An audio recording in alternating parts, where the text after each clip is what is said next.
大家好，欢迎来到听书学史。今天我要给大家介绍日本明治大学斋藤孝教授所著的《一生不生锈的大脑》这本书。为了保持大脑的活力，给予其适度的刺激是必要的。作者斋藤先生指出，我们现代人有必要打造一生不生锈的大脑，这是因为我们已经进入了100年人生时代。在大约400万年前的日本江户时代，人们的平均寿命仅为30到40岁。现如今，由于医疗技术等的发展，我们的寿命已经延长到了江户时代的2倍以上。能够长寿本身是一件非常值得感激的事情，我们应当感谢科学技术的进步。然而，随着寿命的延长，越来越多的人发现他们的大脑生锈了，导致无法按照自己的意愿生活。在100年人生的时代，如果60岁退休的话，之后还要生活40年。为了在这40年里保持健康，度过人生的第2次青春，重要的是如何保持不感到衰老的身体以及不生锈的大脑。作者斋藤先生认为，为了保持身体和心灵的年轻，首先必须确保大脑正常运作，保持大脑的年轻状态是至关重要的。众所周知，大脑是我们维持生命活动的重要器官，它通过自主神经系统、免疫系统、激素分泌以及情绪和睡眠的控制来维持我们的健康。换句话说，大脑是我们身体的控制中心，是健康的关键。如果把公司比作一个组织，大脑就是公司的老板。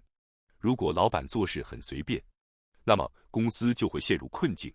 同样的道理，如果我们的大脑生锈老化，我们的身体和心灵也会生锈老化。因此，作者强调，特别是在迎来100年人生的今天，建立一生不生锈的大脑的生活习惯尤为重要。即使年龄相同，有些人看起来很年轻，而有些人却显得老态龙钟。这种差异的原因正是大脑中的生锈。作者斋藤先生在2020年迎来了60岁。作为一名教授，他依然活跃在大学的讲台上，并频繁出现在各种媒体中。他迄今为止出版了约700本书，累计销量超过1000万部，是一个拥有非凡智慧的人物。不仅大脑不生锈，外表也非常年轻的斋藤先生，以其日常经验为中心，讲述了如何打造一个不生锈的自己，以及为了达到这个目标所需的生活习惯。今天视频的内容包括以下2个部分：第一，如何通过刺激大脑从内而外的年轻化身体；第二，能够清除大脑锈迹的5个简单的日常习惯。首先是第一部分，如何通过刺激大脑从内而外的年轻化身体。正如在视频开头提到的，去除大脑的锈迹并定期给予其适度的刺激，对于从内到外恢复年轻至关重要。当提到给予大脑刺激时，许多人首先想到的是学习类的活动。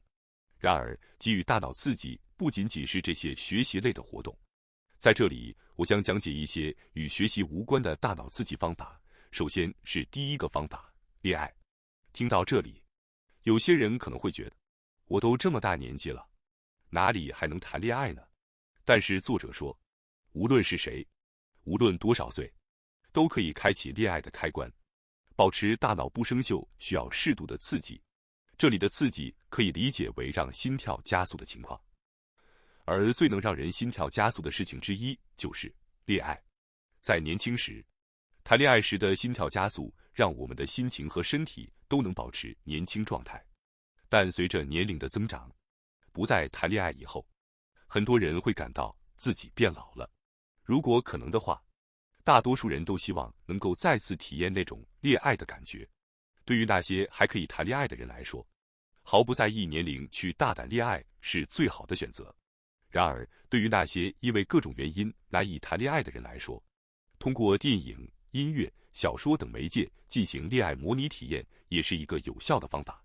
具体来说，可以在观看电影、电视剧和阅读小说时，带入主人公的角色，进入恋爱模式。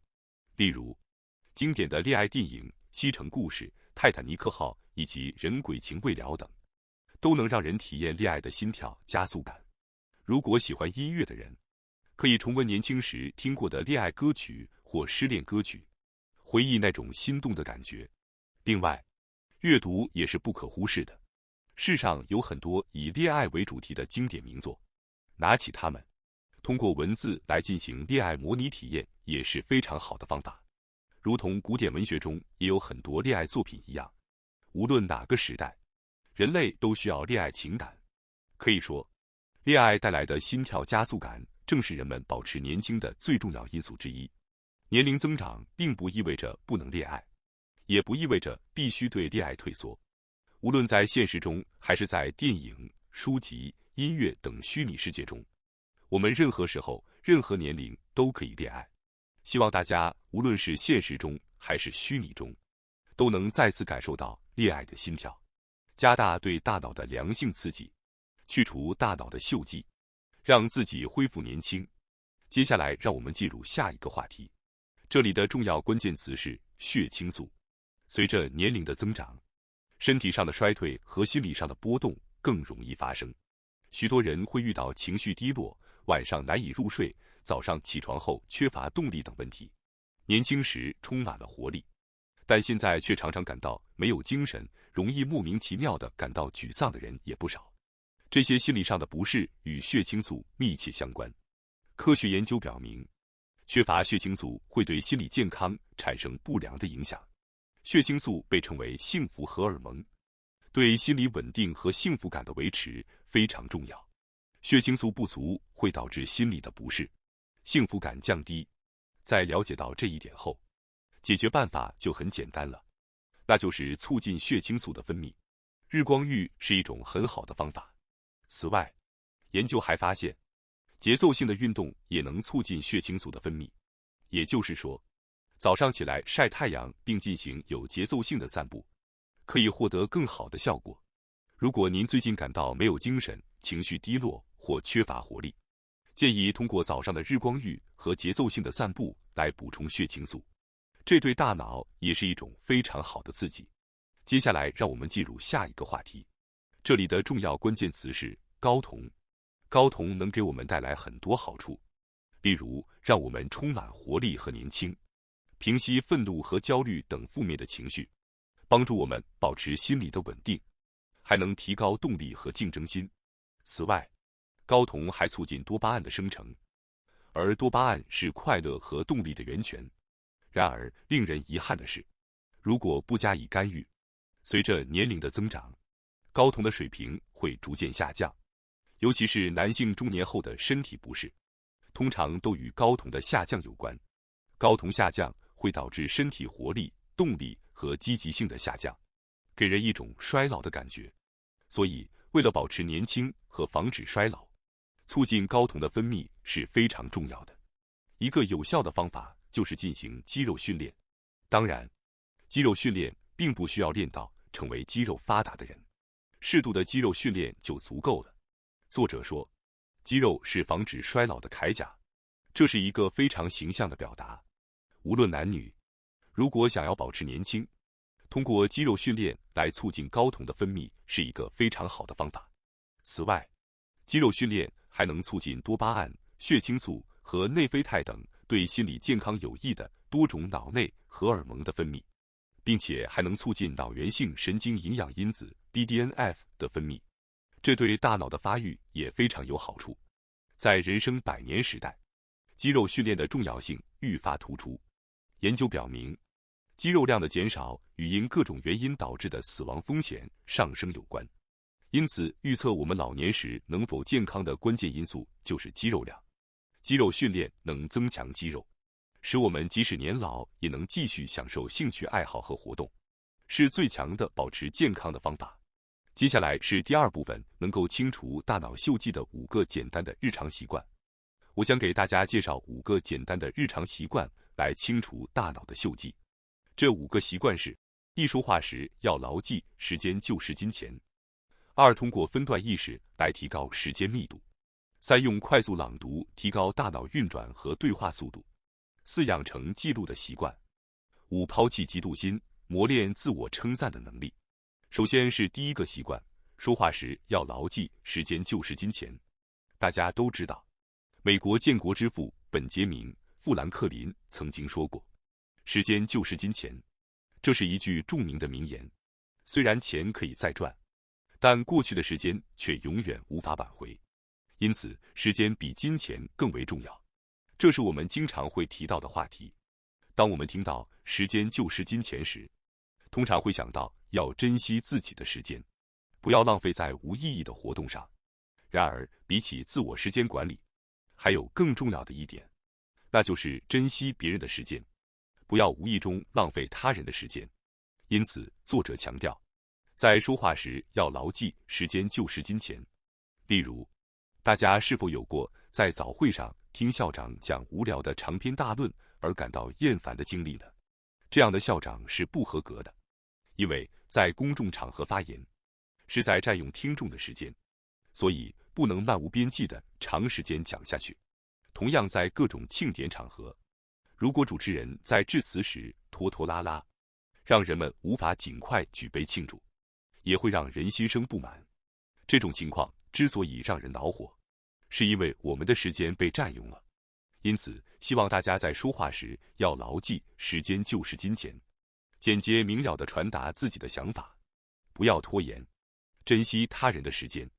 这不仅有助于维护良好的人际关系，也能让我们动脑筋来简明扼要的表达，从而防止大脑的生锈。接下来是第二个习惯，通过分段意识来提高时间密度。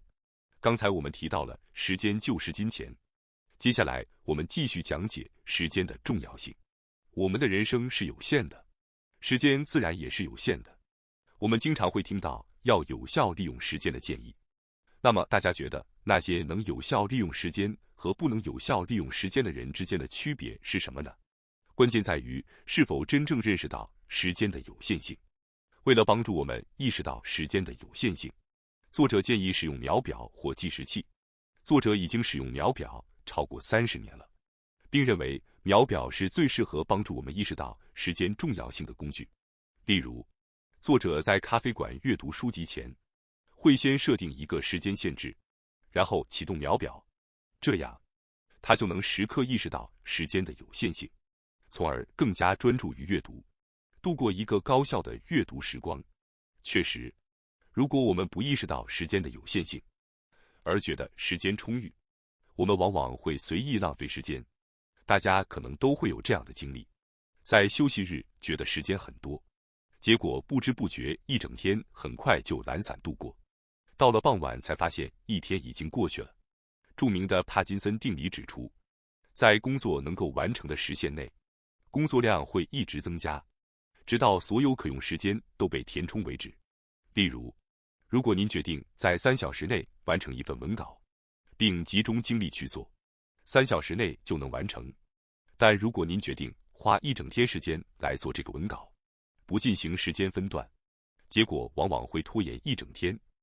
而通常情况下，3小时完成的文稿和用一整天完成的文稿在质量上差异不大。所以，时间分段意识是非常重要的。作者通过使用秒表进行训练，发现自己能够更好地切换工作和休息模式，工作和任务的生产力自然也随之提高。相信听到这里的大家也能理解，通过使用秒表等工具来分段时间，确实能提高我们的专注力和生产力。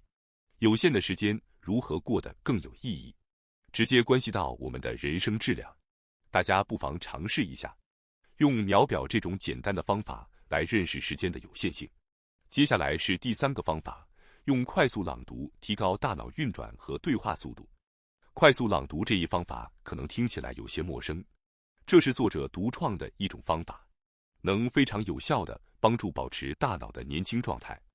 快速朗读结合了朗读将文章大声读出来和速读快速阅读文章2种方式。在进行快速朗读时，必须在朗读出声音之前，眼睛就要先看过文字，这样才能准确快速地读完文章。这意味着您需要将声音和眼睛的动作错开，这是一个非常高难度的操作。当您在进行快速朗读时，大脑会处于全速运转的状态，这有助于防止我们大脑老化。在进行快速朗读时，大脑为了跟上眼睛的速度，会全力运转，以确保不遗漏任何内容。因此，文章的内容也会更好地进入您的脑海。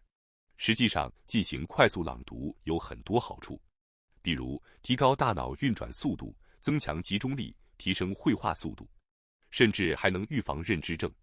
每天早晨只需几分钟的快速朗读，就能够有效清除我们大脑的锈迹。虽然一开始不太习惯时，可能朗读的速度并不快，还会经常卡壳，但随着快速朗读的练习，会逐渐变得流畅。此外，如果您结合前面提到的时间分段方法，设定好时间进行快速朗读，效果会更加显著。例如，您可以设定10分钟的阅读时间，启动秒表或计时器，然后进行快速朗读。这样不仅能更快地阅读，还能提高大脑的运转速度和集中力，获得更好的效果。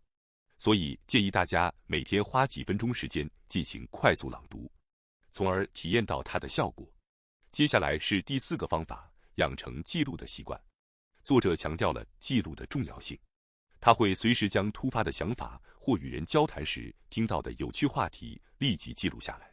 因为如果当时不记录下来，之后往往会忘记。我们每秒钟都接收到大量的信息，其中能记住的只是很小的一部分。如果不把突发的好想法记录下来，它们很快就会消失。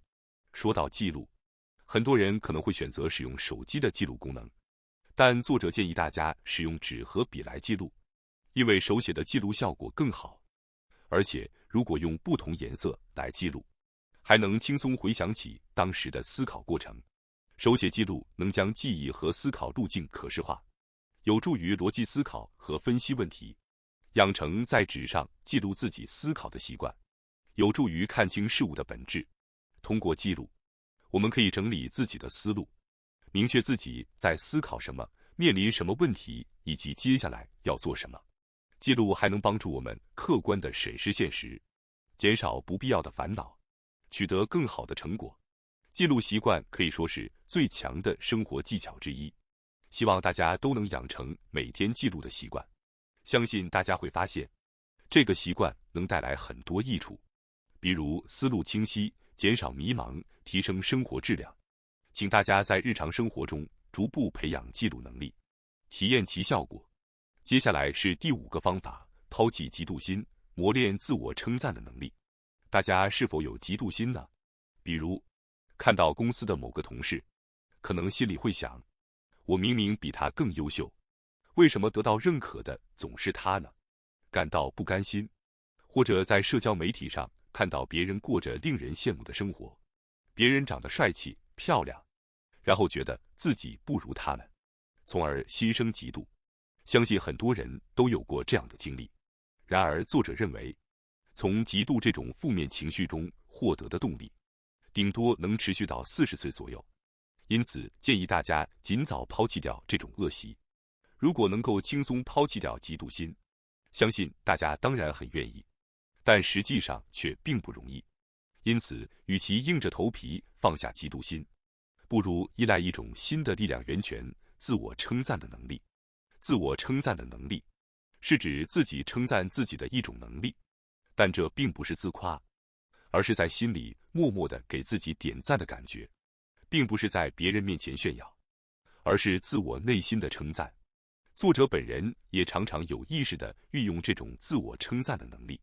例如，当他在演讲会上讲笑话，反应平淡时，他不会认为今天的观众反应不好，而是心里想，他们心里一定在大笑，尽管这未必是真的。但重要的是优先称赞自己。毕竟，嫉妒心只是我们自己创造的情绪。通过改变对现实的看法，始终称赞自己，不论现实如何，我们的内心都会感到满足。随着自我称赞能力的提升，我们的动力也会自然提升，并能更加自信地看待自己。未来我们可能会遇到很多看似比我们更幸福的人，但那仅仅是表象。人性使得我们总是觉得别人家的草更绿，但实际上他们也可能在痛苦中挣扎，只是没有表现出来。社交媒体上的照片只是记录了某些人最光辉的瞬间。如果能放下嫉妒心和竞争心，我们的内心会变得轻松许多。而自我称赞的能力正好可以填补这部分空缺。抛弃嫉妒心的负担，我们将会过得更加舒适。无论周围人如何看待您，您都应该通过自我称赞的能力来肯定自己。感谢大家收看今天的节目。如果你喜欢我们分享的内容，记得点赞、订阅并开启小铃铛通知，第一时间获取我们的更新。在下次的节目中，我们将继续为大家分享更多有益的书籍。再次感谢大家的支持，我们下期再见。